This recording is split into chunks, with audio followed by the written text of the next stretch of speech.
Peace to the ones who still feel. This is for you. Thomas Szasz was an academic and a psychiatrist who became one of the most outspoken critics of institutional psychiatry in the latter part of the 20th century. He argued that psychiatry often uses mental illness as a figure of speech, labeling offensive, disturbing, or even socially unacceptable behavior as disease in order to control people. In The Second Sin, he said, if you talk to God, you are praying. If God talks to you, you have schizophrenia. If the dead talk to you, you are a spiritualist. If you talk to the dead, you are schizophrenic. The irony here is that most humans on the planet behave in disturbing ways, and yet not everyone is considered ill. Mental illness is judged according to specific psychosocial, legal, and ethical norms. Deviating from those norms is often treated as pathology, even though it would more accurately be understood as an attempt to deal with the real problems of living in these societies.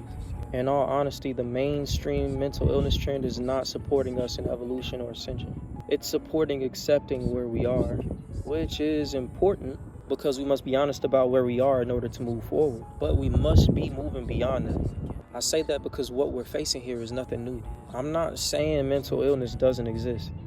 Hear me.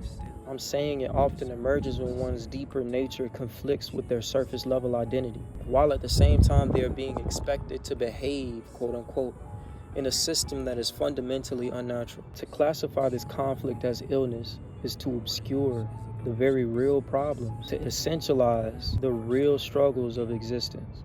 Systems rooted in pathology focus on cause and effect. They only treat symptoms. We must become holistic in our approach and understanding of the world. So regardless of whether you believe in free will or fate or both, we can agree on one thing.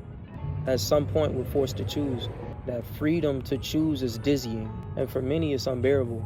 Søren Kierkegaard, the 19th century philosopher, also called the father of existentialism, he understood this well. Existentialism centers on individual freedom, choice, and responsibility in a world that often feels indifferent and absurd.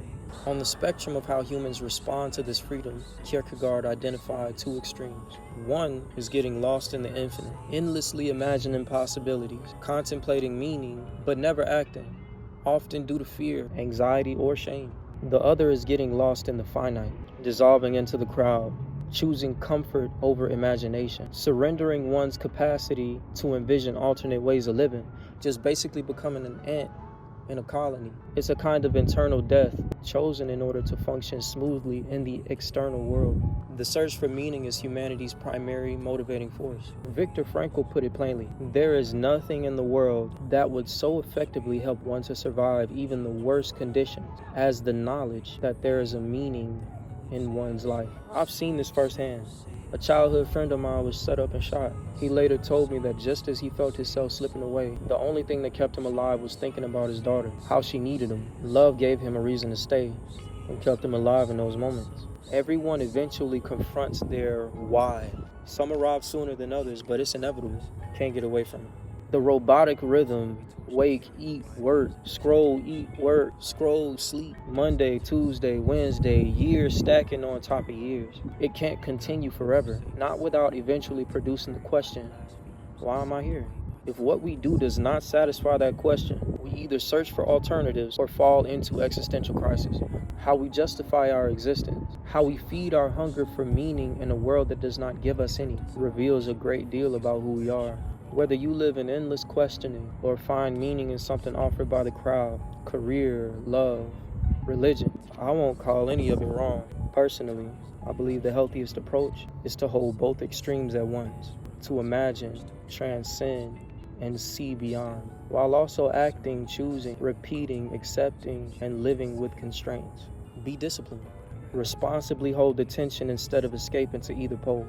The only way to do this is through authenticity, but not aesthetic authenticity. Not follow your feelings or express yourself or don't live for others' expectations.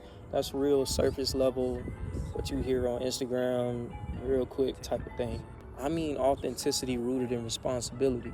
I mean authenticity as you choose who you are before you know fully who you will become, and you stand on that no matter what comes with it. It means acting without certainty. Faith, accepting anxiety as the cost of freedom, letting unchosen lives die, refusing both crowd identity and endless self-reflection. Cognitive dissonance and delusions are the norm, especially in Western societies today.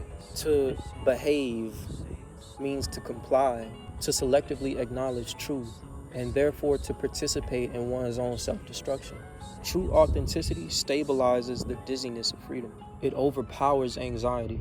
It demands action now, not perfect understanding later.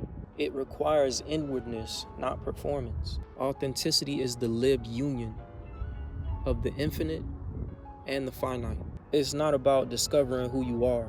It's deciding who you will be and living as if it matters. It's creation.